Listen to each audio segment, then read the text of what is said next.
प्रक्रिया काय असते की ज्यावेळेस आपल्याला जे मतपेटा इकडं गावाकडे येणार असतात आपल्या बूथवरती, त्याच्या अगोदर काय केलं असतं की तहसील कार्यालयामधून हे आपलं बॅलेट ते पूर्ण सील केलेलं असतं, हे ओपनच असतं.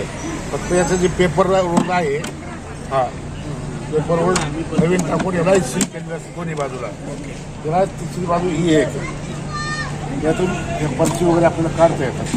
म्हणजे सकाळी ज्यावेळेस आपण मशीन चेक करतात शिक्षक लोक 15 दिवशी, त्यावेळेस ते सील करतात याला.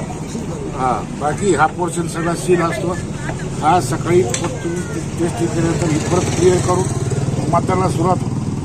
ज्यावेळेस तुम्ही मतदान करताय तर हे जे तुम्ही करताय याची वायर याच्यामध्ये जाते, याच्यातून ही वायर इकडे निघते टीव्हीमध्ये. हां, तुम्ही ज्यावेळेस कोणतंही बटन दाबता, ते बटन दाबल्यानंतर इथं त्या कॅन्डीच्या समोर तुमची लाईट जळणार. त्याच्यानंतर व्हीव्हीपॅट जे आहे, तुम्ही जे मतदान केलेलं आहे त्याचा सिरियल नंबर, त्या उमेदवाराचं नाव आणि त्याचं चिन्ह त्या याच्या स्क्रीनवरती दिसतं. ते 7 सेकंद राहतं. 7 सेकंदानंतर ती आतली पर्ची जी आहे ती खाली पडते. ती आपल्याला म्हणजे पाहता इथंच पाहत होता. ज्यावेळेस एखाद्या ज्यावेळेस आक्षेप वगैरे घेतं आहे त्यावेळेस काय आहे की हे बघायला घेऊन यावं लागतं. एक प्रेक्षित पडलेलं आहे आपल्याला नोंदणी करता येते. तुम्ही जे मतदान केलंय ते मतदान हे बरोबर होतंय का चुकीचं आहे, काय सांगाल? आता निवडणूक आयोगाने जे ही पारदर्शक प्रक्रिया राबवली, खरोखर उत्तम प्रकारची प्रक्रिया आहे. आणि या इलेक्ट्रिक मतदान मशीनवर जे आरोप प्रत्यारोप राजकीय पक्ष एकमेकाबद्दल करतात, तर ते ह्यामुळं ते आरोप करता येणार नाही. अतिशय सुंदर प्रकारची प्रक्रिया आहे. आणि जे बटन आपण दाबतो आणि कुणाला मतदान केलं ते आपल्याला क्लिअर 7 सेकंदामध्ये पाहायला मिळतंय. अतिशय उत्तम प्रकारचा.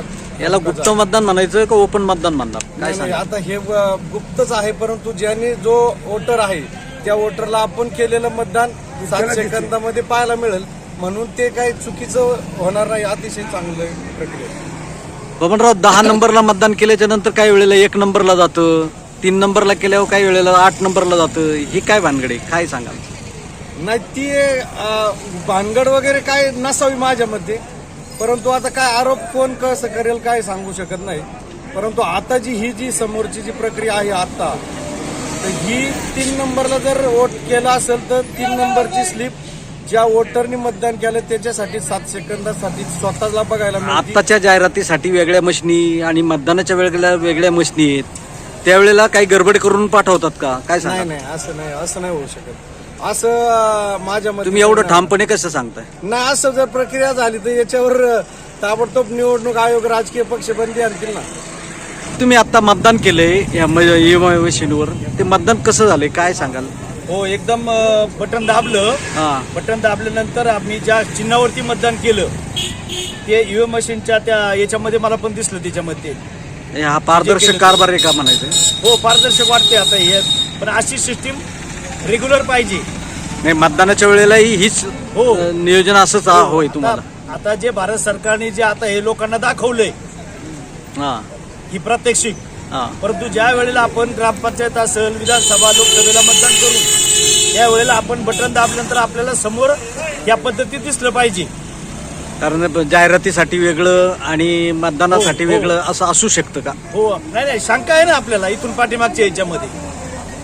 जे आता या सरकारच्या काळामध्ये ज्या जाहिराती दिल्या जातात प्रत्यक्षामध्ये त्या जाहिराती उतरवल्या जात नाहीत ना. आज ज्या वेळेला हे जाहिरात करायला गव्हर्नमेंट एवढा खर्च करते, परंतु ते खर्च केला. आता मी जे मतदान केलं ते मतदान मला या मशीनमध्ये दिसलं, तसं त्यावेळेला दिसणं गरजेचं आहे ना. जुन्या काळात म्हणजे अगोदर तर कोणत्या पक्ष काही जण छेडखानी करायची त्याच्याबरोबर. समजा 10 नंबरचं दाबलं तरी 1 नंबरला जायचं, 11 नंबरचं दाबलं तरी 1 नंबरला जायचं.